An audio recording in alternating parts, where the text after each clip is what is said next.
Hello everybody, MegaZardex here, back at it again to give y'all another very exciting video. And yes, earlier this week, we managed to get the whole entire list of nominations for Game of the Year, Art Style Direction, Best Family Game, the whole entire kit and caboodle for the Game Awards that's going to happen a little later on in the month of December.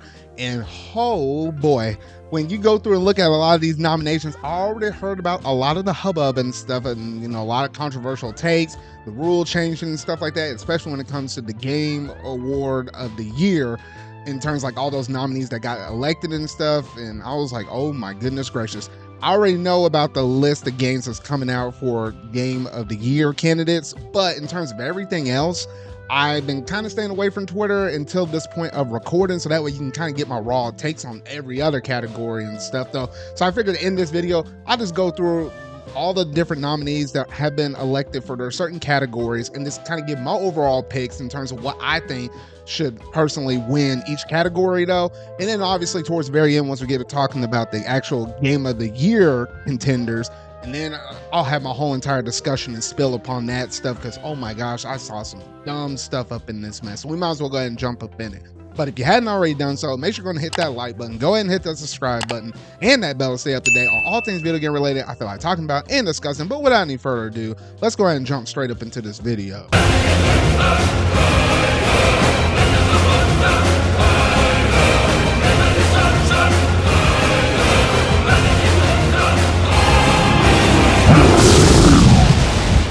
Alright, so I'm on the Game Awards website. It's finally time to go through and see what all happened to get nominated for all these different categories. Oh boy, I'm hoping, fingers crossed, that certain games I've gone through and played, or at least from what I heard in terms of reputation, is represented up in here. And knowing how this is the Jeff Keighley Awards and stuff like this, at the end of the day, oh shoot, I know a lot of stuff is going to get snubbed though, so we might as well go ahead and jump up in it though. So we're going to, all right, so these are all the different categories we managed to have right here, and I know my face cam is blocking some of it though, but the esports best, or anything with the esports stuff and content creator of the year, I ain't gonna really give my two takes up on it. Yeah, there we go. Now you can see everything. I'm not really gonna give my takes upon like those bottom four things right there. But in terms of everything else, I'll give my overall thoughts up on it though, because like I don't know, like I guess it kind of makes sense to have some of those categories right there. But if we're talking about the actual games themselves, then I don't know though. So we might as well go ahead and jump up in it though. So most anticipated game for 2025. All right, so here are the nominations over here. So we got Death Stranding 2 on the beach, Ghost of Yotei, Grand Theft Auto 6, Metroid Prime 4, and Monster Hunter Wilds. Looking at all of these different games, those are some really good games planning to come out in 2025. I would say out of those five, my top two would come down to Ghost of Yotei for PlayStation, and I would say Metroid Prime 4 for Nintendo. I'm curious to see how Grand Theft Auto 6 happens to shape out just a little bit though, because would it be in the next GTA game that we had in like well over a decade? It obviously makes sense though. But if I were to choose one, oh gosh, that's rough. All right, I'm just gonna go ahead and give it to Ghost of Yotei. I love Ghost of Tsushima a whole lot, so I'm just gonna go ahead and give it the win for this first category right here. All right, now let's look at best adaptation. Now, they've been doing a lot of different video game stuff and bringing it over to whether it be movies or it be shows and stuff like that. And this is slightly before the Sonic the Hedgehog 3 movie will be coming out. So maybe it will get in this category next year, a whole year from now though. But let's look at these. You got Arcane, Fallout, Knuckles, Like a Dragon, Yakuza, and Tomb Raider, The Legend of Lara Croft. I haven't seen any of these except for the Knuckles series and the Fallout series. So that kind of leaves me down to just two of them. Between the two, honestly, I could probably coin flip this mess. I started both of those series and I like what I saw, but I didn't necessarily finish either or. Oh man, that's kind of tough. All right, I'm gonna coin flip this mess. I'm just gonna go ahead and give it to Knuckles on this one though. So yeah, some decent stuff in terms of this category nominations for this year, no, but I had to give it to my boy Knuckles. All right, so best multiplayer of the year. This is where things get a little bit interesting right here. So looking at the list, we got Call of Duty Black Ops 6, Helldivers 2, Super Mario Party Jamboree, Tekken 8, and Warhammer, oh goodness, 40,000 Space Marine 2. Okay, out of all of these, the only one I really played that was a multiplayer would literally come down to Super Mario Party Jamboree. They did some cool stuff in terms of like, what was it, the Koopathlon, where you have like that minigame gauntlet stuff, as well as like the Bowser mode where you're like able to play, what was it, almost up to 12 people or something like that. So I mean, out of what I personally play, I had to give the choice over here to Super Mario Party Jamboree though. But I mean, Tekken 8 is a good game as well.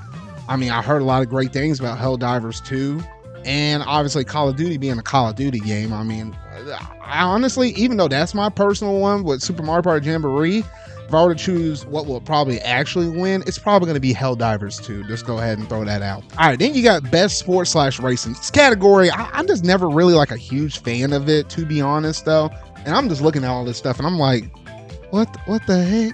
I don't know. So we're going to skip over this because I don't really like much of any of these games, though. Maybe 2K is probably going to get the win out of this. All right, then you got Best Sim / Strategy. Let's look at the choices over here. You got Age of Mythology Retold, Frostpunk 2. Oh, what the heck? The Path of the Goddess, Manor Lords, and Unicorn Overlord. Out of all of those, the only thing I heard a little bit of something on would be Unicorn Overlord. I can't personally vote up in this one because I haven't played any of these games though, but I feel like out of all of them, maybe Unicorn Overlord will happen to get the win on that one though, because you know it's a game that's made by Sega. All right, so now we're down to the best family game, and this category might be one of those categories where I probably played the most games out of everything, or at least know quite a bit out of it. So we got Astrobot, Princess Peach Showtime, Super Mario Party Jamboree, The Legend of Zelda Echoes of Wisdom, and The Plucky Squire. The only one I hadn't really heard about a lot or know too much information on will be The Plucky Squire, but I played Astrobot, I played Mario Party, I played Legend of Zelda Echoes of Wisdom, and I seen quite a bit of info in terms of Princess Peach Showtime. So in terms of that family game, to be honest, I think I'm going to give it the Super Mario Party Jamboree because of the fact that we're coming off of the first iteration of Super Mario Party. Man, oh man, they did a lot of upgrades to this mess where it just made it leagues better than, you know, the prior entry of this. Not counting Superstars though, that was great. But like the other Super Mario Party before this, yeah. Even though Astrobot, that's good, I can still see it kind of as a family game. It's not like, when I think of family game, I think of like an easy co-op or like multiplayer game. Like that aspect I feel like needs to play into it a little bit more so as well though. But regardless, I feel like Nintendo has a good shot on winning this, but PlayStation could pull it out with Astrobot. Who's to say? All right, then we got Best Fighting Game. You know what? We had some pretty good selections for this one. We had Dragon Ball Sparking Zero, Grand Blue Fantasy vs. Ryzen, Marvel vs. Capcom, the Fighting Collection Arcade Classics, Multiverse. Wait, Multiverses. Oh, good night. And then Tekken 8. All right, every one of these made sense for me except for Multiverses, because I mean, like, yeah, they're trying to make a comeback up on that mess though, but I felt like they were just trying to stretch it and get it back out to at least 5 nominations, so that's a little bit odd though. But in terms of my personal pick out of all of these, I think I'm giving it to Dragon Ball Sparking Zero. Hey, look here. This is my little thing. This is my list right here with my choices. I'm waiting on another Budokai Tenkaichi game for the longest stinking time. We finally got it. And hey, that literally is going to be the game that's going to be like my Splatoon equivalent, but with me playing on my PS5 though. So on all of those thoughts, hey, I had to give it to Dragon Ball Sparking Zero. Even though Grand Blue Fantasy, great fighting game. I know the Marvel vs. Capcom, that's for goodie for the oldies right there though. And obviously Tekken 8, all are great ones. I just don't understand Multiverses being up on this list. All right, then you have Best RPG. Oh man, I always love myself some RPGs. So let's see what they got up on the list. We have Dragon's Dogma 2, Elden Ring Shadow of the Erd Tree, Final Fantasy VII Rebirth, Like a Dragon Infinite Wealth, and Metaphor Refantasy Zero. Okay, first off, you might be looking at all of these, and you know, 4 of the selections make obvious sense. They're games that came out this year, but one of them might stand out a little bit more so than the others. Yes, I'm talking about Elden Ring Shadow of the Erd Tree. that's technically a DLC. It's not necessarily an individual game that you can buy on itself. You have to buy, the base game of Elden Ring before you can even play that DLC / expansion right there, though. So that right there is kind of rubbing me off the wrong way, though. So even looking out of all of these, I can't give the vote to that personally, though. So I'm going to pick any one of the other ones. And I think personally, for my choice, I'm going to go with Final Fantasy VII Rebirth. Even though I still really want to play Metaphor Refantasy Zero, it might not be until the month of December where I might actually give out a block of time for me to go through and play through this game, though. So yeah, that's where my vote's going for Best RPG. All right, next we have Best Action / Adventure. And for this one, there's good ones up in here. We got Astro Bot, Prince of Persia: The Lost Crown, Silent Hill 2, Star Wars Outlaws, and The Legend of Zelda: Echoes of Wisdom. In terms of action adventure, this is like almost like an RPG, but obviously you have your action and your adventure style up in there, so it's a little bit different. Given that, that's tough. I hadn't really only played two of them, Astro Bot and Legend of Zelda: Echoes of Wisdom, but I do want to get around to playing Prince of Persia. For me, I'm gonna give that one to Astro Bot right there, because I just think that was a phenomenal experience from start to finish. But Echoes of Wisdom was just as good, I'll say that much, though. And I feel like Prince of Persia, even playing that demo, was really great. I can see people choosing Silent Hill 2 as well. I think Star Wars Outlaws, that's like that one that stands out, because not a lot of people really love that game too much. There's a lot of controversy and stuff going around with that one, so I'll leave it at that. All right, now we have Best Action Game. Okay, you just had adventure, then you had action. Like, the differences between those two are like very slim, if not none at best, though. But here we go. Black Myth: Wukong, Call of Duty, Black Ops 6, Helldivers 2, Stellar Blade, and Warhammer: The Space Marine 2 one. Out of all 5 of these, I have not played any of these, so I'm not going to actually give out my personal vote and put it in the system, but I feel like based upon what I have saw, I will probably say the best action game, it might go to Helldivers 2 for me personally. Like, just seeing how well that has blown up. Honestly, if I were to choose one, I might choose that. All right, then we have Best VR / AR one. Okay, at least, looking at all of these, we have, the Arizona Sunshine, Asgard, Batman Arkham Shadow, what the heck is Metal Hellsinger VR? Oh my gosh, they make some of the weirdest VR games. Like, what the heck? And then Metro Awakening. All right, if I were to give a vote on this one, I think based upon what I saw, it would literally be the Batman Arkham Shadow one, because I feel like that might be the best VR experience you might be able to possibly play out there, just in general. And it's odd how it didn't even make it to like PSVR 2 with like the PS5. You would think that would be a perfect game to put up on there, though, but I don't know what's running on the back of Sony's mind, though. So if I were to choose one, it would be Batman. All right, then you have Best Mobile Game. Okay, these ones right here: AFK Journey, Balatro, Pokemon Trading Card Game Pocket. I'm surprised that one was able to barely slip up in here, though.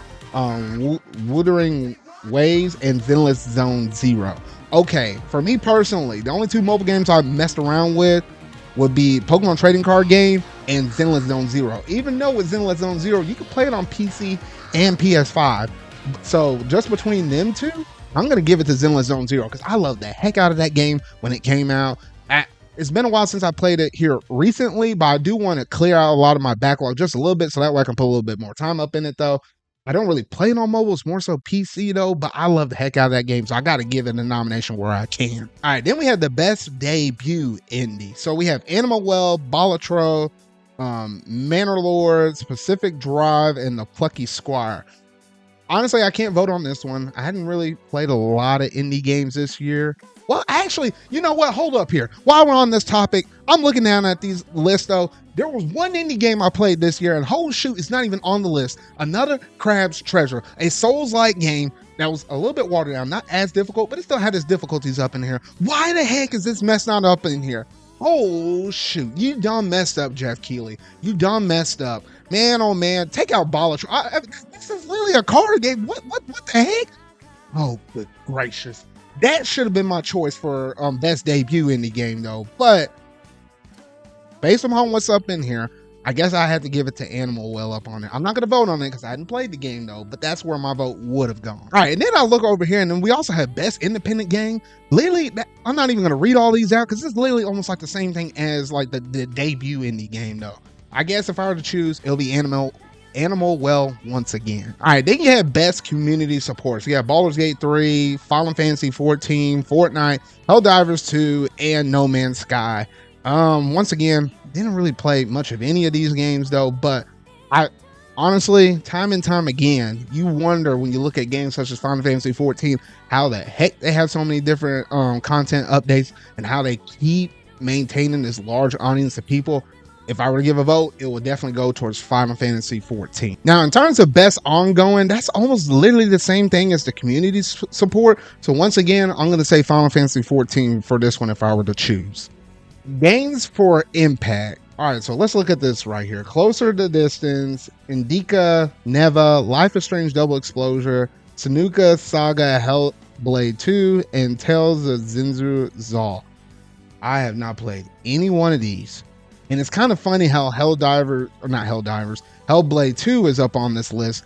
But when that game came out on Xbox Game Pass, I had not heard not one single soul really go through and talk about that as well though. So I honestly can't vote for all of these though. This might be like the weakest category right here, even though it was like games for impact. Woo, none of those happen to impact me well enough to where I actually give a second look at any one of these games. All right, then you have innovation and accessibility. Let me read the subscription here real quick. Recognizing the software and the hardware that is pushing the medium forward by adding features, technology, and content to help games be played and enjoyed to a wider audience. I don't know about that. I'm looking at all of these. Call of Duty 6, Diablo 4, Dragon Age the Veilguard, Prince of Persia the Lost Crown, and Star Wars Outlaws. I mean, I'm not sure exactly what they all do in terms of their accessibility plans though, but the only one I really kind of know about most of this stuff is Prince of Persia the Lost Crown. I'll go ahead and give the vote to it, but even then I'm kind of scratching my head. I'm like, what all would it really do in terms of accessibility to allow more people to play that game? I honestly don't know. I wish they kind of gave a little bit of a mini synopsis of what each game offered in terms of adding accessibility up in there, just to kind of make voting a little bit easier, at least in this one category. All right, and then you have best performance over here, which, you got to give the voice actors at least a little bit of credit for what they managed to bring, because they're usually the ones that kind of add the little bit of life to a lot of games, especially if you have like a deeper narrative up in it, whether it be an RPG, an adventure game, etc. though. So you have Brianna White, Final Fantasy VII Rebirth.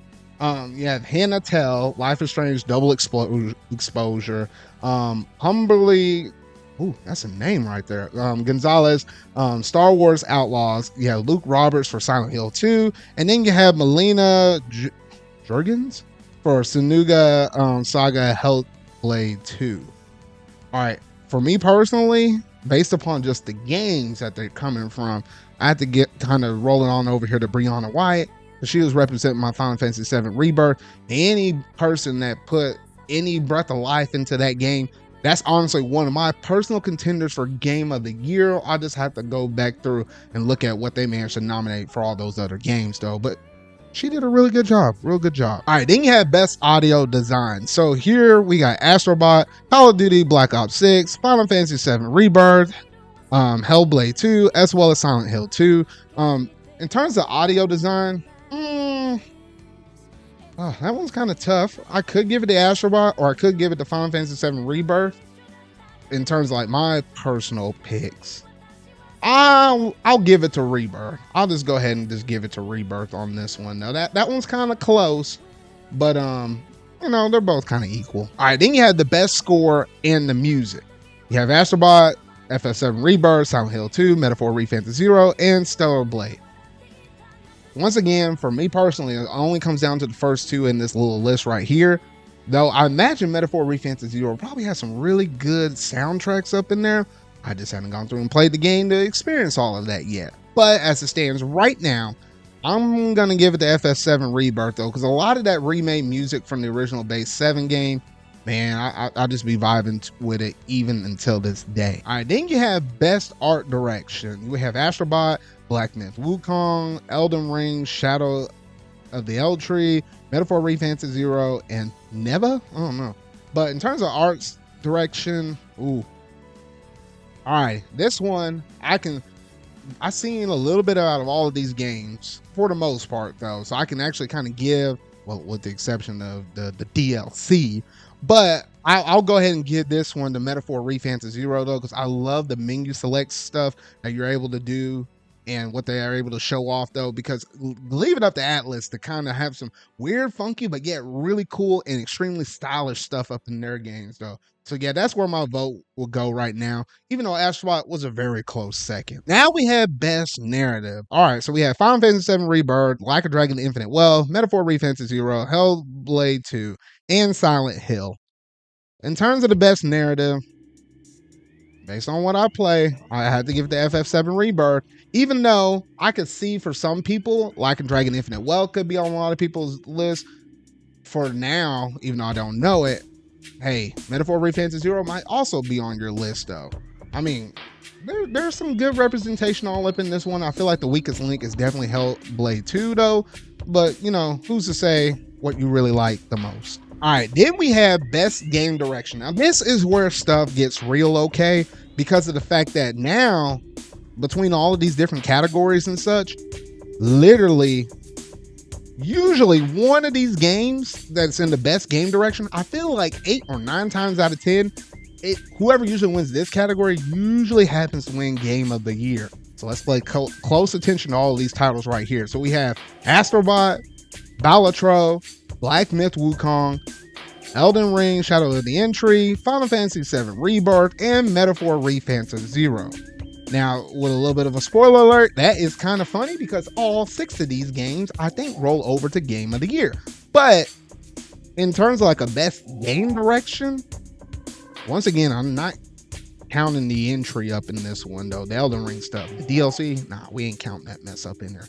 So really, for me personally, it comes down to Rebirth or Astrobot, and I would love to play Metaphor so I could kind of gauge it against these other two. But in terms of Best Game Direction, this is going to be a little interesting because I'm going to vote one way on this one and vote another way up in the other way, though. But I'm going to say Best Game Direction is going to go towards Astrobot because of the way how they implemented and did a lot of stuff in this game. It's like Astro's first debut as an actual legit game that's not necessarily tied to VR or like a tech demo-y thing that's kind of like just tied in with the system, though. I just love everything they brought up into it and took a lot of elements from Galaxy and stuff. So in terms of that direction of where they were trying to take Astro, I will go ahead and give it the category up in this one, though. I gotta give my little boy a little bit of props and credits somewhere. So now that brings us all the way down to the Game of the Year nominees. Now, once again, the same nominees for all 6 of these were also in the Best Game Direction, though. And that's interesting. There's nothing that's left out. So all 6 of these do have a shot. It's not like we can go ahead and easily rule out one of them. But they are as follows: Astrobot, Balatro, Black Myth Wukong, Elden Ring, Shadow of the Entry, Final Fantasy VII Rebirth, and Metaphor Refantasy Zero. Now, out of all 6 of these, I'm just going to go ahead and keep it simple. My personal Game of the Year out of all 6 of these happens to be Final Fantasy VII Rebirth. I love that game, even though that came out February 29th on a leap year earlier this year. And I know a lot of these other games have a lot more recency bias up in it.